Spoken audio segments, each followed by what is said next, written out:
It is another episode of the Cinnamon. We are back after a long 2-ish week hiatus. It's me and your boy Doug. How you doing, Doug? I'm doing great. I'm really excited for today's show, to be quite honest. I really am. And not just because if we're doing this show, it means we've got a short work week. Well, I mean, regular people have a short work week. I don't have a short work week. But I mean, Crystal gets a day off coming up, and there's the one unsolicited reference to Casual Confections, our unofficial sponsor of the show. Short work weeks. I don't know what those are. Work week. I don't know what those look like anymore. No. But no, I'm doing pretty good. You doing all right? Yes, I'm working every day. Every day working. What I do is work. I work every day. Every day I work. Yes, I work that day. Okay. Well, yes, I work 3A to 3P that day. 3P to 3P. It's a short day for you then. Yeah, right. It's going to be a long day for me, and then throwing stuff on the grill, and then hopefully watching some movies. Right on. And hopefully you won't be so tired from a 12-hour shift. You remember to turn the grill on. Because if you just throw stuff on it, it's just going to sit there and get gross. You got to cook that stuff. You know how many times I've put stuff in a crock pot and I realized it wasn't plugged in? And then like 90 minutes later, I'm like, nothing smells like food in this house. Anyways, we have a guest today.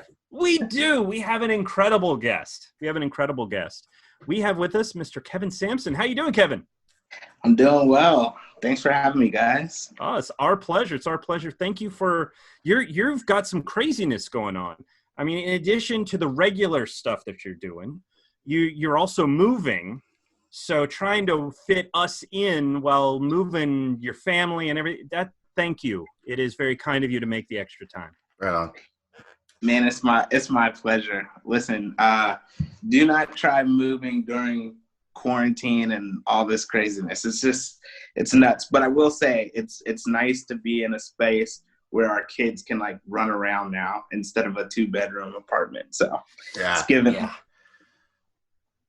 Oh, things open up a little bit. Tell them, go run over there for a while. Leave me. Precisely. Go to your room. And now they've actually got room too. Yeah. Good Lord. Exactly. Good Lord. It's Crystal and I with our kid. I mean, we've got a 2-bedroom house, but even that's like we're on top of each other all the time.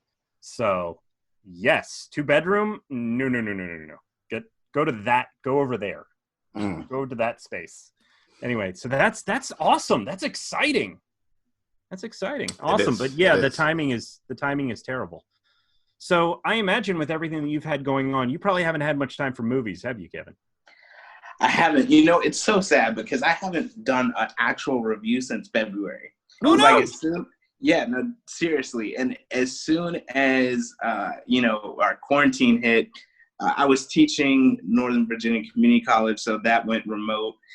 So I was really focused more on teaching, and I just have not written a review. I started to try to write one, and I started crying because I just realized I missed the theater. Straight up, I don't care what you think. I did start crying because I love film that much. I was like, this is so hard to do. Like, I shouldn't be watching Lovebirds on Netflix. It's not as funny. No. As if I had been with an audience. So that's what kind of got me teared up. So, yeah. There is literally no judgment. I mean, the show is literally called The Cinnamon. Yeah. If anybody's going to understand that, we absolutely will, because right. There's something about that theatrical experience, and everybody is processing what's going on in a different way. Crystal and I were actually just talking about it. There's reference number 2.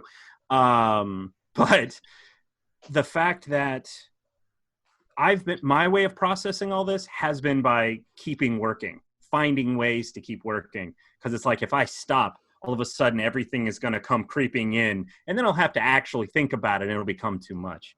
But I mean, I totally get it. And we'll get into some of what you do, which is a lot in a few minutes.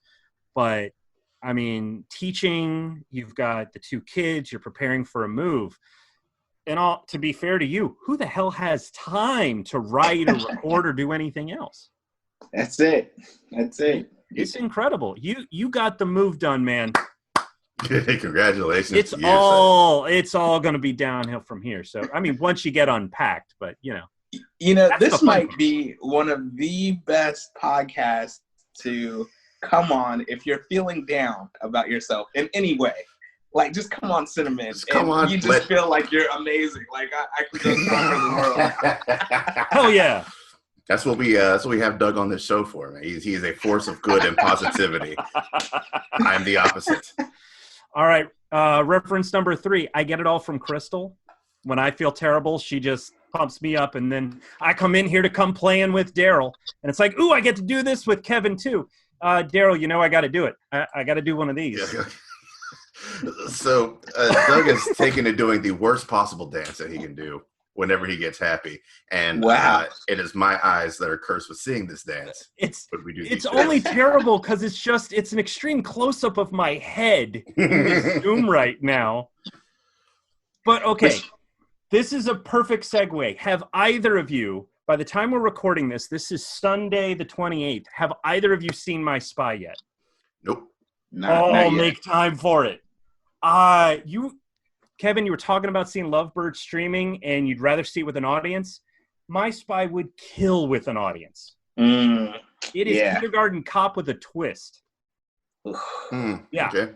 Yeah. Nice. So if you like Kindergarten Cop, it's kind of like that. But he's not so much undercover as it was.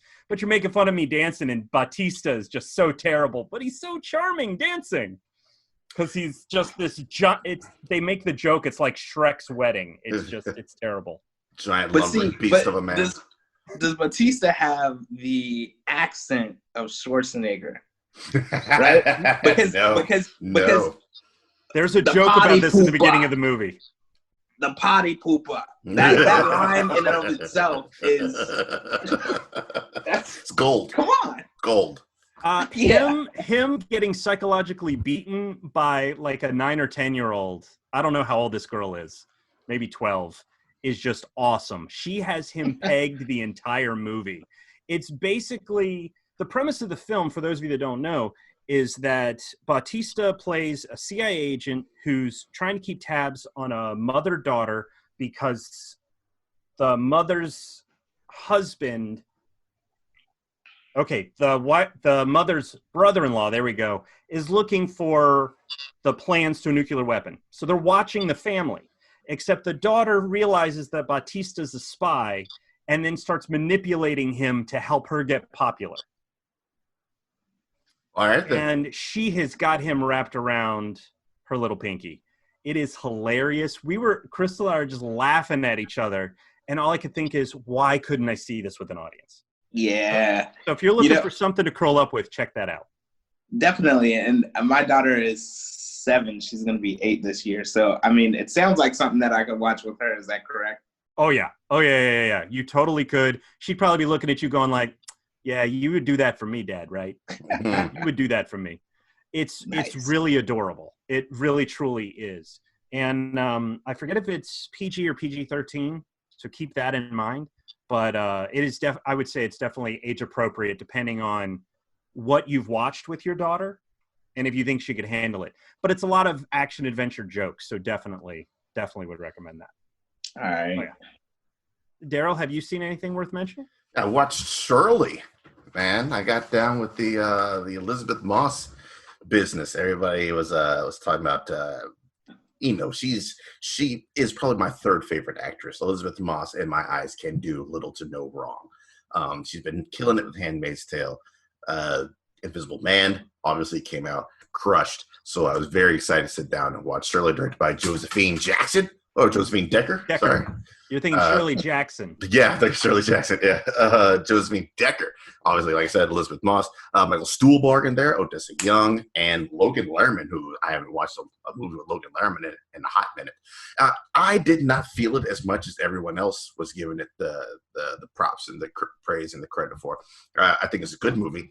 I just don't think it was as good as all the peers are talking about. For those who don't know. And this concludes the last ever episode of The Cinnamon. It's been a wonderful run, everybody. Just kidding. Go ahead. For those that don't know, it's about a young couple that moves in with the titular Shirley Jackson, horror author, and her college professor husband. They're giving them a little bit of refuge as they move into this new town, get back on their feet, start a new life. And instead, they find themselves being manipulated by both Shirley and husband Stanley as fodder for a new book that Shirley is working on. So everything starts out all sweet and innocent, and then it is just a gradual descent. Well, sweet. I'm not sure it was ever sweet and innocent from the minute Shirley's on screen. It's all, I don't want to deal with people. They're horrible people. I'll come downstairs if it's okay for me to fuck with them. And the husband's like, but of course. I meant sweet and innocent for the couple. It's sweet and innocent for them. And then things kind of go as they do down the road as a descent into madness. Everyone's talking about how great Elizabeth Moss is as Shirley Jackson. Yeah, she does all right. I thought Odessa Young was the standout for this. I guess you would be a supporting actress for this as Rose, and I consider the main person in this movie. She does a great job with what she's given, as does Elizabeth Moss, but I think the spotlight should be put on Odessa Young in her performance. The camera work is some wild business in this movie. It is very, very invasive, very in your face at times. I don't know why, but people love doing extreme close-ups of Elizabeth Moss's face. I'm not sure why, but I see it in damn near everything she does, especially Handmaid's Tale. And the camera is very invasive. In party scenes, it kind of moves like you are a part of the party that you're watching at times. And it feels like you're privy to scenes that you feel almost like you should not be in the room as these conversations were happening. That's all done with great direction, great camera work. But in the end, yes, I did like it, just not as much as everybody else did. The end. There we go. I got a question. Oh, go for it. On Elizabeth Moss, I haven't seen this one, but and I'd love to know, Daryl, because you said she's maybe your third favorite actress. Amy Adams and Viola Davis are 1 and 2. Okay, Amy Adams. Okay, all right. So with Elizabeth Moss, though, I feel like she's starting to get pigeonholed, and I'm seeing a version of the same iteration of, her kind of Handmaid's Tale, like the Invisible Man, kind of fragile, but finding strength. Even in her little kind of cameo in Us, it was like, one of her characters were kind of like super fragile and going crazy. I'm just wondering, this is a side note, but do you feel like she's getting pigeonholed in what she does? I think you could consider her pigeonholed. I think another way of looking at it is she has found what she does well, and she is going to ride that train for as long as she can. Because what she does, that very fragile person who finds some sort of inner steel, she does that very well. It's not quite what she does here in Shirley. Shirley, she's just an abusive drunk person. Control that entire time. She's in full control. Like Doug said. So it's a little bit different. It's a different power imbalance from what you've seen between this character and, say, June Osborne, or her little bit in Us, or all that kind of good stuff. So I would say this is the beginning maybe of a different route she's taking. And also, she came out with something last year. I can't think of it. The Kitchen. Oh no, we're not going to talk about that movie. It's something else. I was not a fan. I liked The Kitchen. Not a fan at all. What am I thinking? I lost it. But I just realized she's going to be in Wes Anderson's movie, so I guarantee you she will not be playing that role in a Wes Anderson movie. Coming to a theater sometime. 2079, when theaters reopen, we will see the French Dispatch. Yeah, I think I agree with you. I think she's a phenomenal actress. What I do fear, though, is that she's backing herself into a corner she can't come out of. And it's one of those things where, like, this is the time to draw a line in the sand, and you need to, like, go another route just so that you don't forever become that person or that character. So I can see that, yeah. From looking at what she's got coming up, it doesn't seem like she's running on the same. So starting with the French Dispatch, it does look like she's taken on some other work. But, I mean, she's been doing dramatic work. She's been doing indies and all sorts of things. I won't disagree with you, Kevin, though, that when you look at a few of the characters that she's played of late, they have sort of fit into a similar style.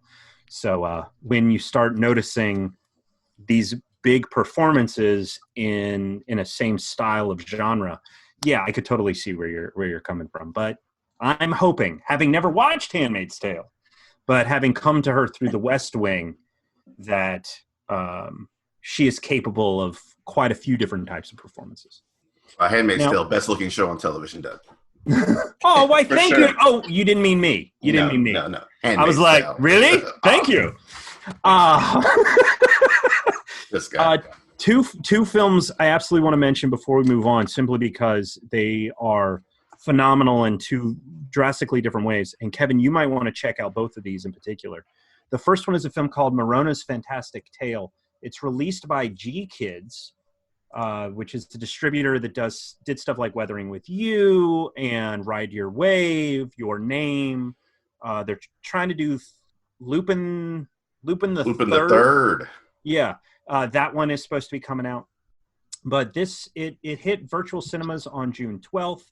It is a gorgeous film, all animated, as all the G Kids films are, but it's following a dog's life from birth to death. The movie starts with a dog being hit by a car and then going through its lifespan through its different owners. The artwork changes depending on the owner and depending on where everything is. Using the dog as perspective, people don't look like people. They're more sensory based, if that makes sense. And the artistic drawing of each of the people that own her take on different shapes depending on what it is that they're exploring with this part of the dog's life. It is beautiful and wonderful. And you were talking about weeping. I did. I started crying during the movie. Part of that is because, of course, with our dog, about 4 years ago, she had a spontaneous spinal injury. She can't come upstairs anymore. And she has a lot of other health issues now just for being 10 years old. But she used to hang out with me in my office when I was working, and she would sleep in our room and do all these other things that now she can't do. So I would highly recommend it. It's a wonderful story. While it's violent in the sense that a dog does get hurt and dies and all these other things, but it would be a wonderful story to show to children of a certain age, maybe around 10-ish, to help start conversations about life cycles and different types of people and personalities. Another film that I absolutely positively have to recommend. Have y'all seen The Last Castle? Robert Redford, James Gandolfini. Is Ed Norton in there? Familiar, but what was that? Is Ed Norton in there? No, not Ed Norton. The other Hulk, Mark Ruffalo. Ruffalo, that's right. Ruffalo. Wrong Hulk, yeah. Well, this is the same director, Rod Lurie. Okay? He has directed a film called The Outpost. It comes out on July 3rd. It's based on a book written by Jake Tapper that chronicles a 12-hour assault on a outpost in the Hindu Kush Mountains, where a group of 53 soldiers fought off 400 Taliban warriors over the course of 12 hours. Mm. The direction, I love The Last Castle. He's done some other stuff, but I love The Last Castle. The whole film is shot in almost a documentary style. You were talking about in Shirley going through where you feel like you're in it. No. This film, from the moment the movie begins, you feel like you're in with the unit. You feel like you are in that space. It's incredibly claustrophobic and very much in the moment of what's happened. It reminded me of a cinema verite type of style because you are in this with them. And I wish that I'd been able to see it. I watched it on my 43-inch TV, but we didn't have the surround sound hooked up then, so it was just regular speakers. And I now want to rewatch it with this setup to really get that immersive experience. There were moments I was terrified and jumping out of my seat because. Are we talking Hurt Locker cinematography or 1917 like embedded in it? First of all, more nothing like will ever top 1917. 1917. Yeah, I don't think so either. No. It's not.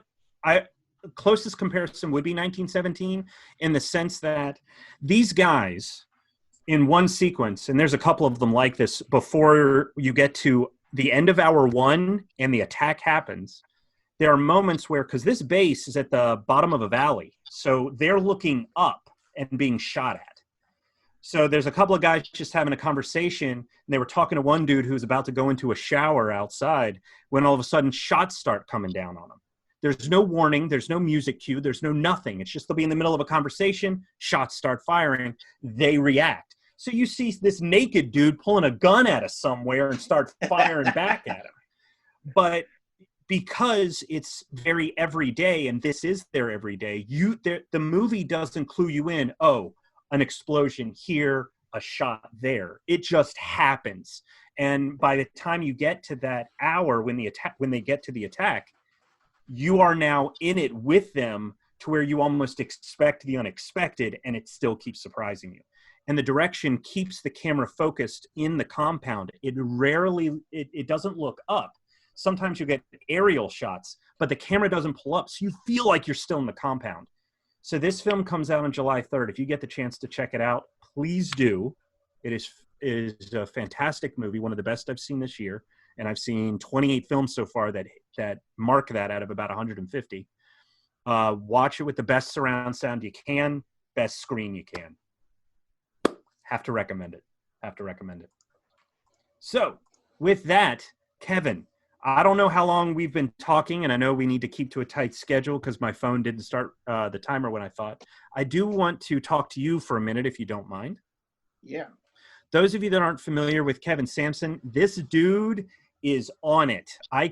When he says that he cried trying to write, I believe it because this dude lives and breathes film.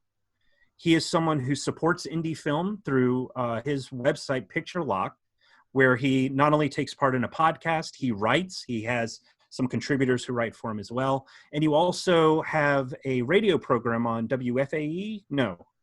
I've got the call number. WERA. There we go, because it's based out of Fairfax, right? Arlington. But Okay. yeah, not anymore. It kind of... Keep going though. I'm enjoying all the encouragement. But you've done that. You had the radio program. I did do that. You've also appeared on television regularly in the DMV area where you record that. You're a film critic. You're a member of the North Carolina Film Critics Association. You're a member of the Critics' Choice Association. Am I mistaken that you're also a member of the African American Film Critics Association? Yep, and Washington, D.C. Film Critics Association. And Washington, D.C. Critics Association. I knew I was forgetting one. And then, of course, you are the founder, programmer, scheduler, head honcho of the DC Black Film Festival, right? You got it. So this guy is so incredibly talented and amazing. He decided to join us. I have a couple of questions for you. Where does your love of film begin for you? That's a great question, Douglas, man. First off, I'm moving you into like my core circle of friends because you got to have somebody that just builds you up like this. You know, it's funny because I ask people that all the time on my show, like, when did you fall in love with film? And it's one of those things where like, it's like a dream. I don't know where it started. I can't say where it began. It just, when I was a kid, I just used to be fascinated with story. And I'm a firm believer that in this life, like I can only be Kevin Sampson, but as an actor, you can be whoever you want to be, right? You can experience that. And I think with film, you're able to experience different people's stories. And even like you said, I mean, down to, that was an animated tale, right? The one with the dog. Morona's Fantastic Tale. Right. Mm-hmm. So in watching that, like now we can get a sense for what it's like to be a dog. I'm using air quotes. Yeah. And so there's something about experiencing others' lives, yet the universal nature of the struggles that we all face that I think film embodies and does such a great job. It's one of the youngest of the arts, but to me, it's the most powerful because it combines all. So, you know, where it started, I don't know. I just love good stories. I love good storytelling. And for me personally, I love it when people use the craft to make social change as well. So. Right on. Right on. When did you begin with Picture Lock, and was that your first step into becoming a critic or becoming a sort of cheerleader for film? Yeah, so I graduated from American University in DC, getting my MFA in film in 2011. And then in 2012 is when I started Picture Lock. And it started off as just a blog, right? And I just wanted to do film reviews. And back in that day, it was the hustle of, advancedscreenings.com and finding out when, I remember being in line, like having to get to a screening early, waiting in line, and you could get turned away at the door, just so that I could see an advanced screening, write a review, and then put it up on the blog. And so eventually that paid off. I got into the Washington, D.C. area Film Critics Association.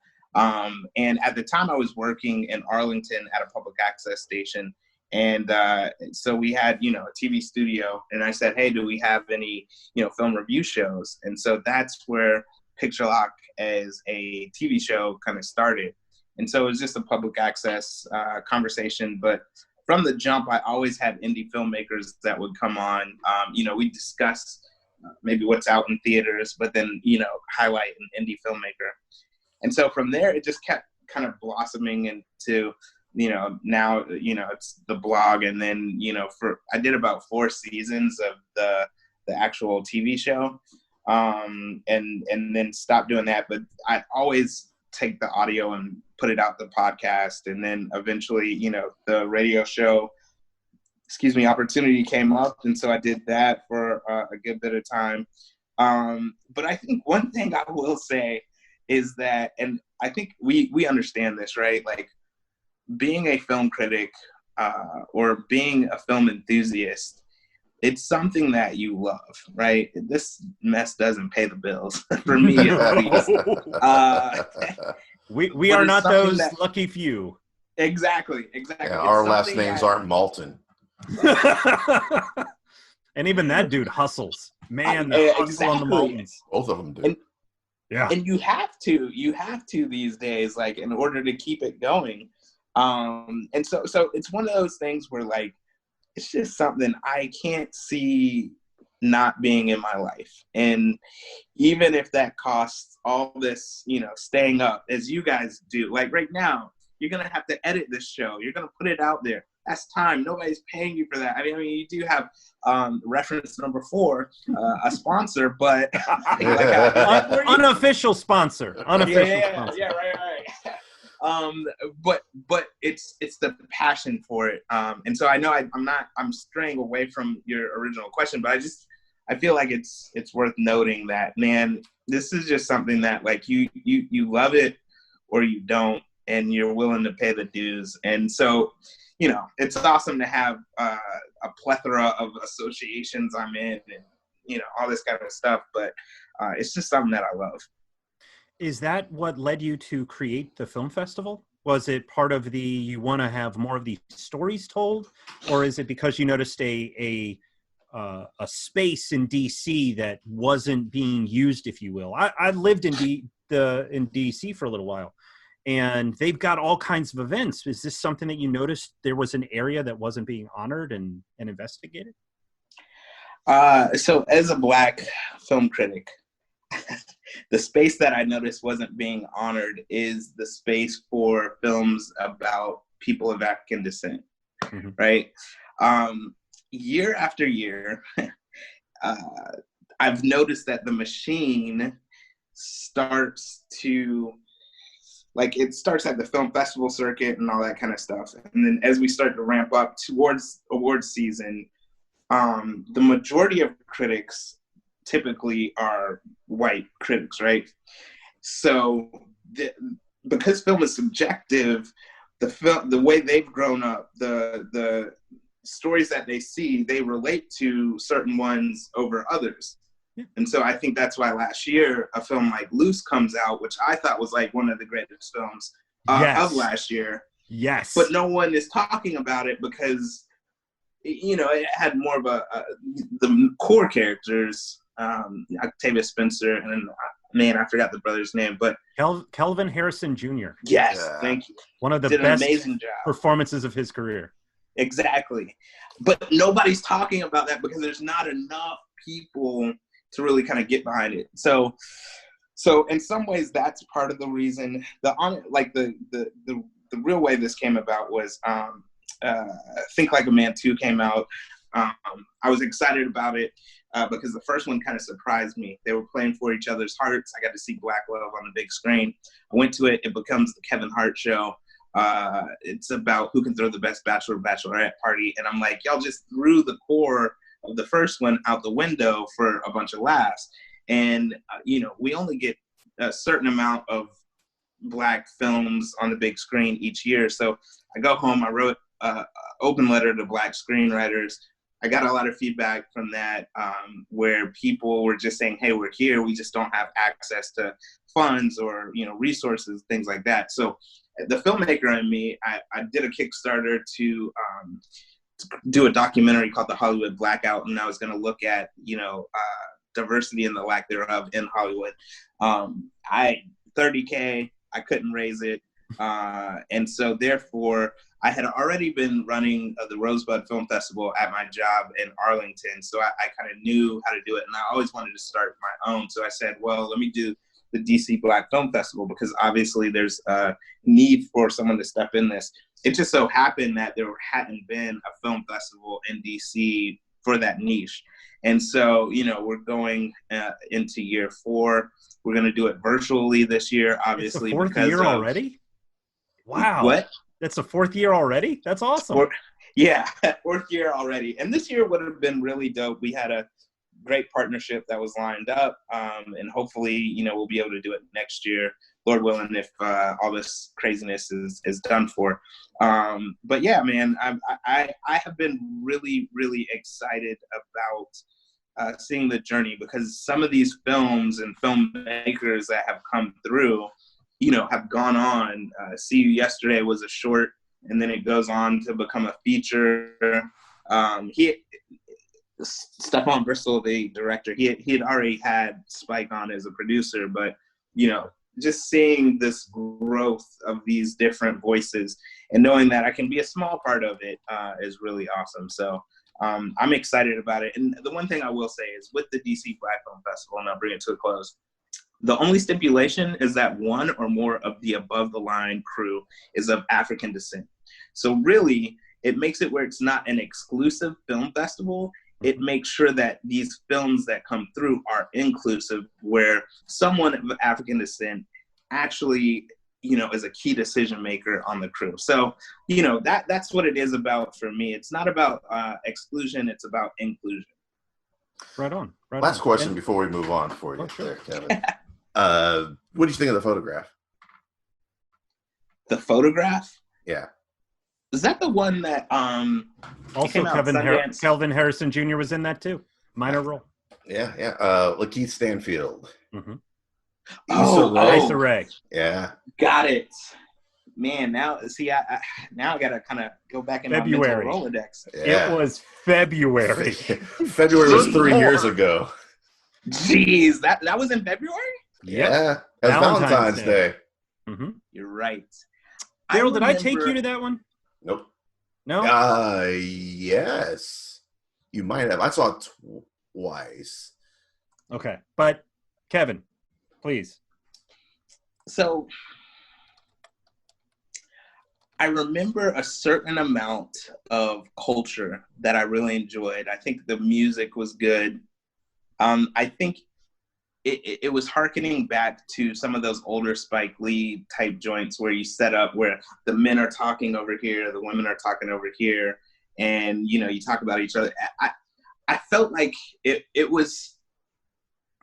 I enjoyed it, right? But it just wasn't like Love and Basketball. This isn't like it wasn't a classic Black love story. And the reason being, I think, is because when we don't tap into the universal nature of love, that's when it starts to become like, this is kind of like this viewpoint over here of what that love might look like. and I think it was just missing some of those universal touches, trying to go for, I don't know what exactly it was going for, but yeah, I hope that answers your question. I remember liking it, but it wasn't like memorable, obviously. So. Yeah, right on, right on.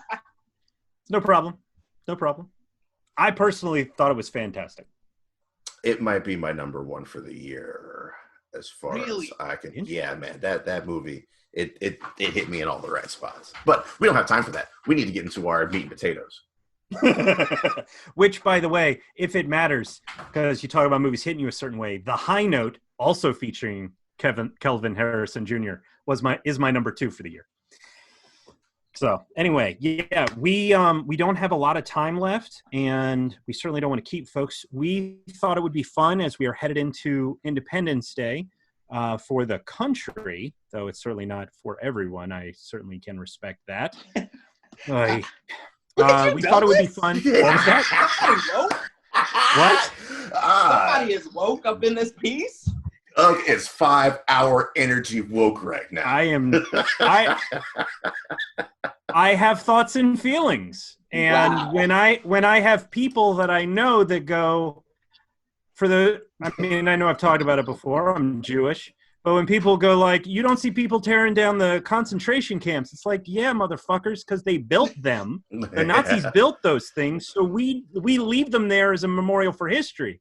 We didn't hire people later on to go, you know what? We want to just remind people of what assholes these are. Let's build a statue of Hitler, which is what happened to the statues in our country in like the 20s and the 30s and the 40s when they built those fucking statues to go, let's be assholes and remind people of their place.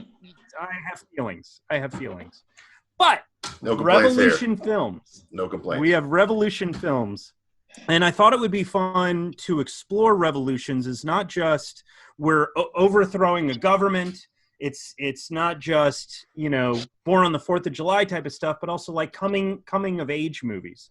So it could be anything from something as straightforward as The Last Samurai or Anna and the Apocalypse, trying to survive an apocalypse. Could also be Do the Right Thing or The Edge of 17. It could be Return of the Jedi, overthrowing the Empire, who will inevitably come back because Palpatine is a clone and blah, blah, blah, and has a grandchild. Could be District 9. It could be Swiss Army Man. It could be any number of things. It could be Tigers Are Not Afraid. These are films of individuals coming into their own, having their own revolution or something larger. So Kevin, as our guest, what is your first film, sir?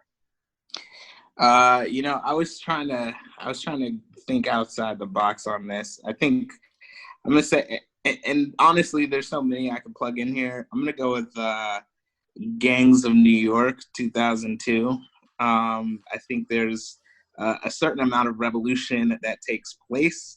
The other thing about this is that Leonardo DiCaprio and Daniel Day-Lewis, the way that they just took the script, the words on the page and brought them to life is absolutely incredible. But it's obviously a struggle that's going on between these two factions, and man, it's just a fun watch. Just one of those ones where you sit back and it looks beautiful and all that kind of stuff, but you're just watching some actors do their thing, and so that's going to be my first one. Right on. Daryl? That movie was on my hated list forever. Oh, damn. Yeah, you two are not on the same page. That's all right. It's all right. I can tell Daryl and I just don't agree on a lot of stuff. Except for maybe the fact he looked. Go ahead. It was one thing in particular that really just rubbed me the wrong way, and I kind of carried that throughout the rest of the movie. And every year, like clockwork, there was 2 movies that I would watch that I fucking hate, just to see why everyone loves them so much. And one of the times, Gangs of New York just clicked, and I'm like, oh, this is an excellent movie. It's just this one thing over here that I don't really get down with. So once I got past that, it was on TV at work a couple weeks ago, and I was like, well, it's just me in the building since everyone else is working from home. This is exactly what the fuck I'm putting on. And I still enjoyed it. Good call, sir. Good call on yours. Thank you. What's that one part? What's that one? So we know that Bill the Butcher is the cat who clapped out Leo's dad. So Leo's trying to, maneuver into a good place to get some revenge. Bill Cutting finally figures this out, aims to kill Leonardo DiCaprio, and has a billion opportunities in that third act to do it, and does not. Especially when the Navy comes in, they start shooting, there's smoke everywhere, and he's just messing with Leo, comes up and like a little stab and then runs off into the smoke again. And I'm like, what? Why? Just do it and get it done and over with. There's one thing I can't stand in movies is when a villain has a chance to take out your protagonist, and for whatever dumbass reason, they don't do it.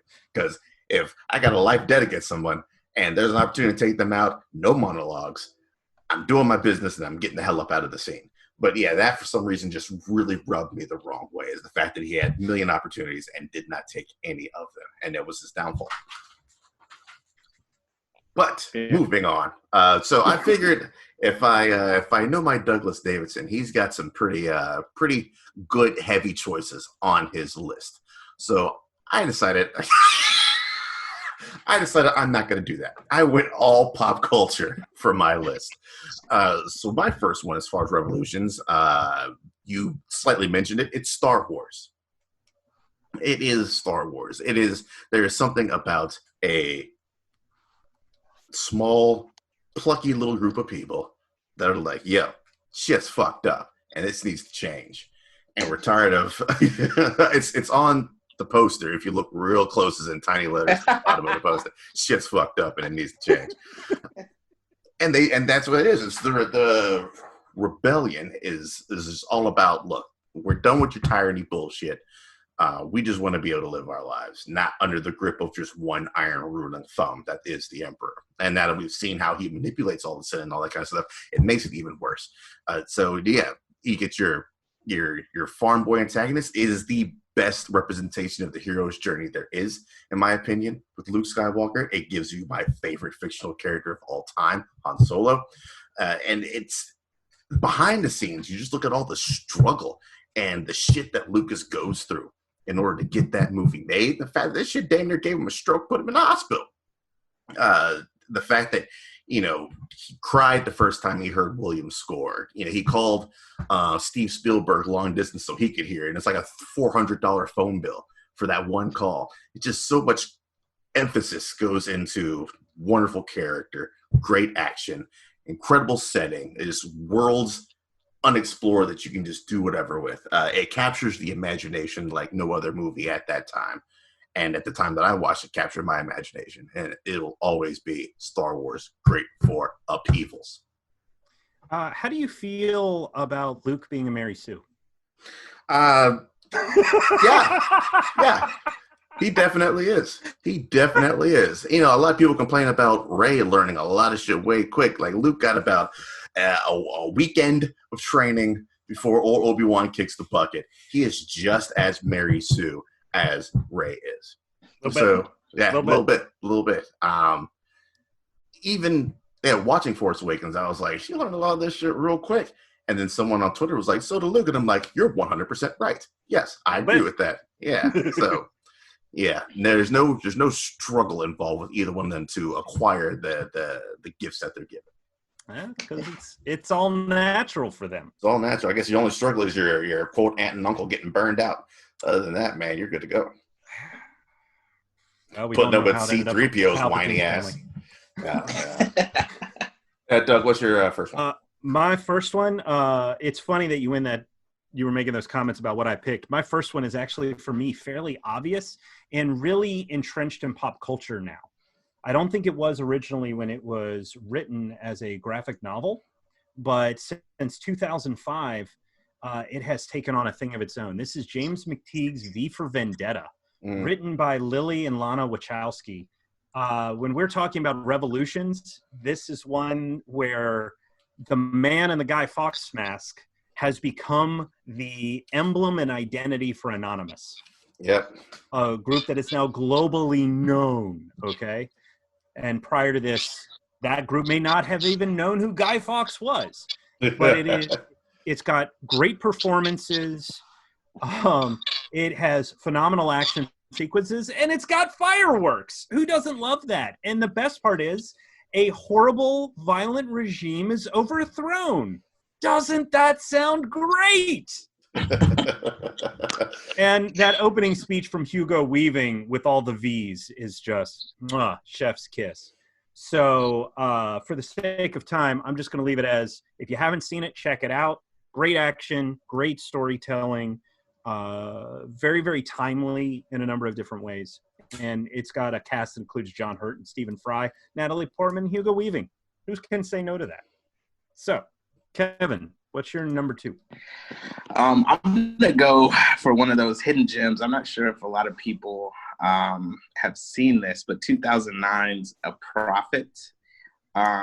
If you have not seen this, you definitely need to run and see it. It's basically a young Arab man is sent to a French prison. Now, what is amazing about this is, in terms of a character arc, you see where he enters prison, and then it's bookended by him leaving the prison.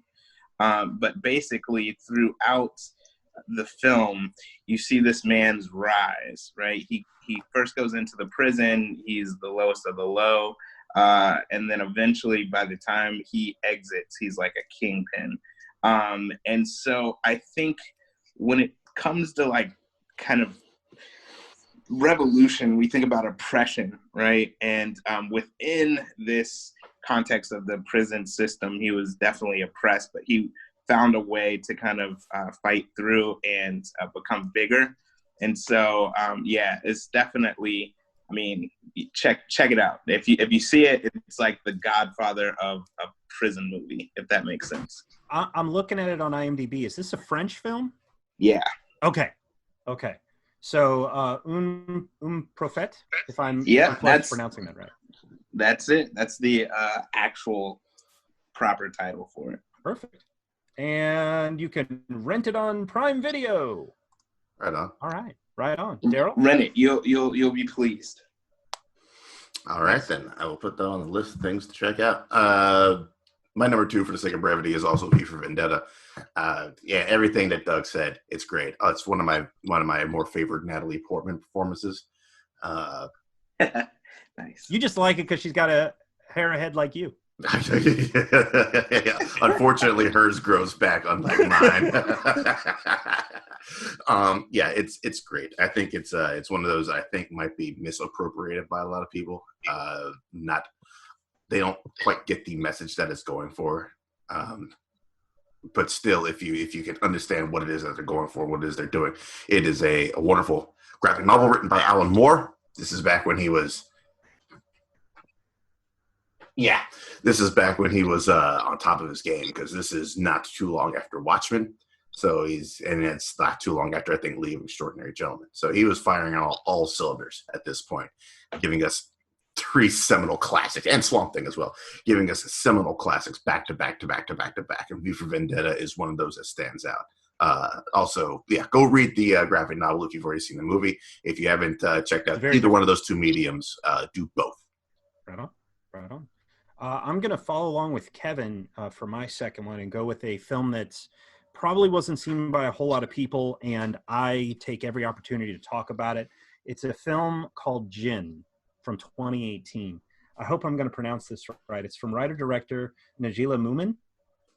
This film is incredible. Cannot recommend it enough. The short version is that there's a young girl who plays Summer. Her mother, Jade, decides to convert to Islam. And Summer is a senior getting ready to graduate from high school. She's interested in dance and to do all these other things, which doesn't necessarily jive with her mother's conversion to Islam. And her mother pressures Summer to convert as well. Through all of this, she's trying to figure out who she is as a person, who is she within a faith, who is she to the world. And it's about her sort of going through this transformative process. And it is incredibly moving and lovely. The lead actress, Zoe Renee, I think this is one of her first films. It's a breathtaking performance. And Kelvin Harrison Jr., who keeps popping up on this show. He plays a love interest in this film. At the time when I saw this, I had no idea who this dude was, and I'd seen him in It Comes at Night, who was great in the film, even though I didn't really enjoy the movie.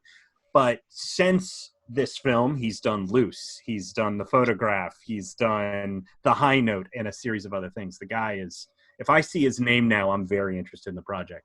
But I highly recommend tracking down Jin. Right on. So, Yeah. oh, sorry, go ahead. No, I'm saying, yeah, that's definitely a good recommendation. And also, Zoe Renee is the daughter of Speech from Arrested Development. So we'll know that. Oh, there you go. All right, there you go. There you go. Well, what's your last choice, Sir Kevin? I'm just going to cheat. I'm just going to say the entire trilogy of The Planet of the Apes, Andy Serkis. Ooh.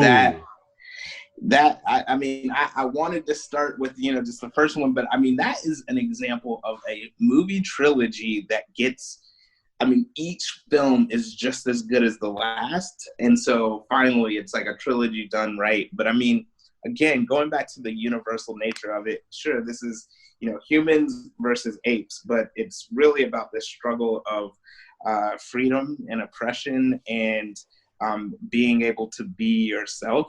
And so, yeah, that was just an amazing trilogy, hands down. Although not enough people saw the end of Planet of the Apes. If they had, we wouldn't be dealing with what we are right now. But good call. That I'm still angry that Serkis, particularly for War of the Planet, didn't get enough attention that year. Yeah. Holy hell. That series got I slept on the first two, knew the third one was coming out. We just went, all right, we're going to put on these so that I'll understand what I'm watching. Holy shit, are they amazing. They are amazing. Daryl, what's your number two? What's your last one? The last one, going in the way of trilogies, I cannot, in good conscience, not leave off the table the Matrix trilogy. It is The Matrix being my favorite movie of all time. It is amazing. It is wonderful. You have the story of people who are, they kind of put themselves in their own predicament. Like you had to go and play God, and look what happens. What you created rose up against you, and then turned around and oppressed you, and now you're fighting to get out of this. I think a lot of people in that trilogy forget that this is a little bit of their own making. When you meddle with things that you can't control, there's a warning there that people still are not adhering to, as we're making still all sorts of eerie technology that does not need to be made. So you obviously got The Matrix.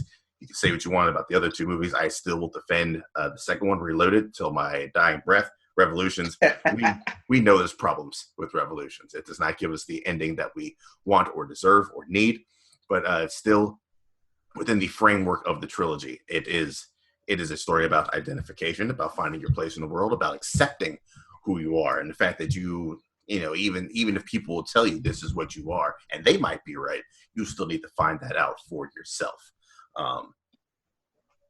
It's kind of hard to not, to expound on a Matrix, which is one of the, most loved sci-fi movies of the last couple of years, without just retreading what everyone else has said. But yeah, all sorts of things, philosophy, religion, different religions all melding together in there as well.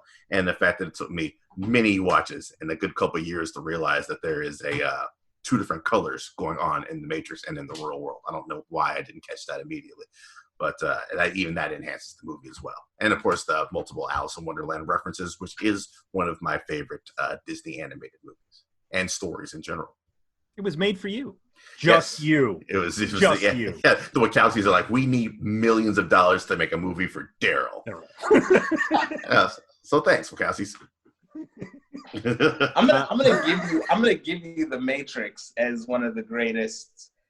I think I am in that camp that's like, after the first one, things kind of just, I don't know. They were definitely entertaining, but I don't think they hit as hard. Again, when I talk about a trilogy, the first one was great, but then I felt like it fell off versus like John Wick. Every John Wick, outing just seems to be, oh man, it's building on what they've already given us, telling more of the story, but it's not like you don't want to fall asleep. You're not going to fall asleep on it. I don't know. But only because in the theme of so far in this podcast, you and I, Daryl, have been going against each other. I'm just like, man, now I'm gonna pull out because I own the trilogy. I'm gonna pull it out and watch again and see if with 2020 eyes I missed something, kind of like you said with Gangs of New York. I think looking at the John Wick trilogy versus the Matrix trilogy I feel like they did not make John Wick with the intention of making more John Wicks. And I know they made The Matrix without the intention of making more Matrices.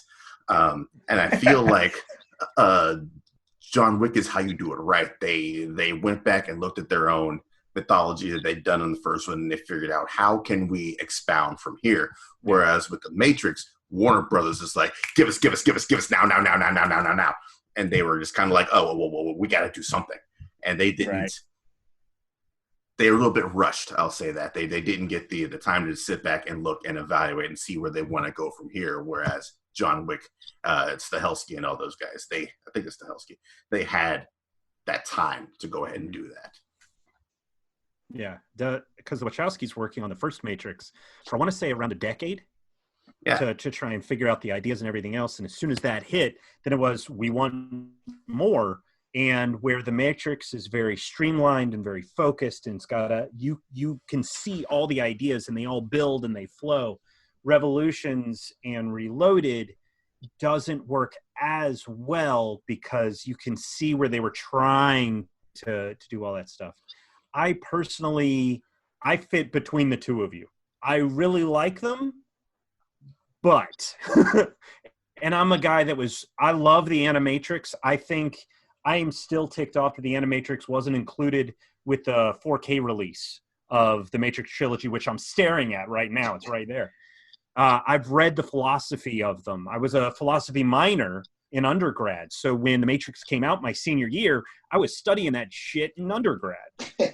So it just made the Matrix more interesting, and I could see where it doesn't flow as well philosophically in the follow-up films. That's because they traded philosophy for action in those other two films. What's that? They traded in philosophy for action in those other two films. And it also gives you still one of the best action sequences in that big highway chase.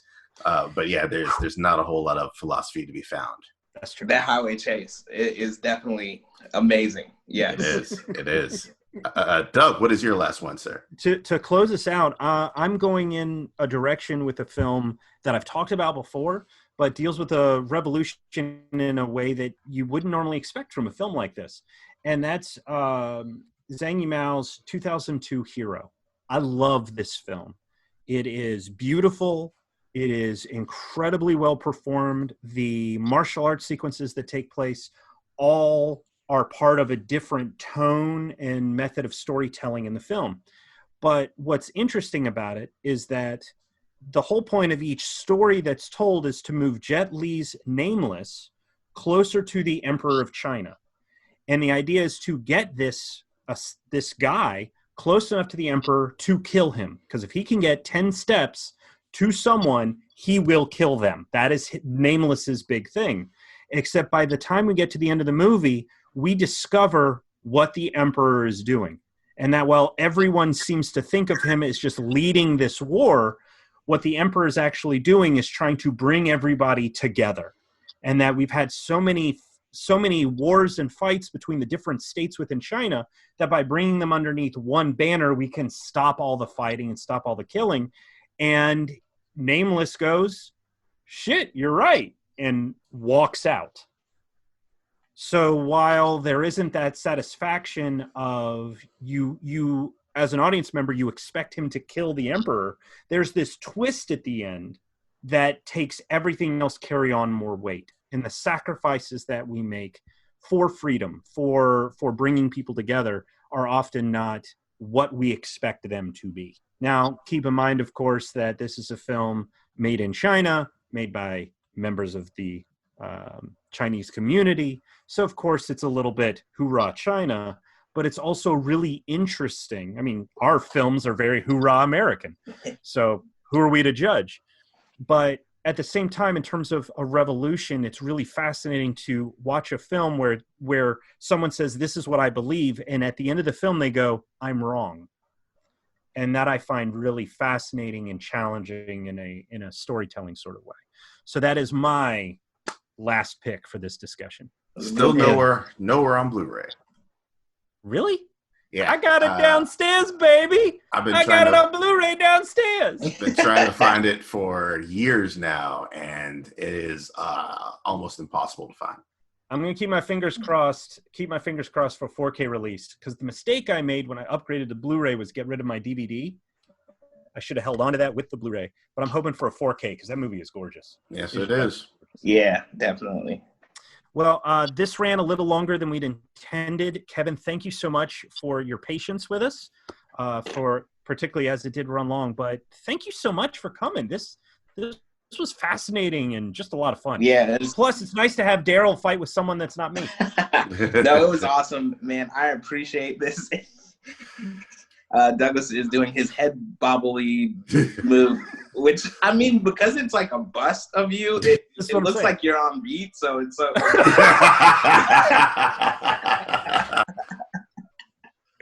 But no, thanks, guys. I love chopping it up, talking film. Thanks so much for having me on. I really do appreciate it. This was awesome. Well, we would love to have you back. Once you get settled, of course. Once you're settled. Hopefully not sitting in a closet somewhere. I'm not saying you are, but so you're not sitting in a closet. Maybe you have some more set up with your, soundproofing your walls. I will. It'll be much better next time, but you guys recorded it. Don't edit this out. I'm coming back. Right on. Awesome. We'd love to have you back, man. Yeah. Thanks. Thank you so much. Daryl, any last words for us? No, man. We'll hopefully be back in 2 weeks with yet another episode of Cine. Actually, we know we'll be back. We already recorded in 2 weeks. Why you got to ruin the magic? Why you got to ruin the magic for him? I guarantee you in 2 weeks, we'll be back with another episode, and we're going to keep this train on rolling. Awesome. Everybody be well. Thank you again to Kevin. Hey, wait, before we go, Kevin, where can people find you? PictureLockShow.com. Everything is at PictureLockShow on social media. And then the film festival is dcbff.org.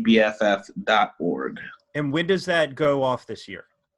It'll be happening September 17th through 19th.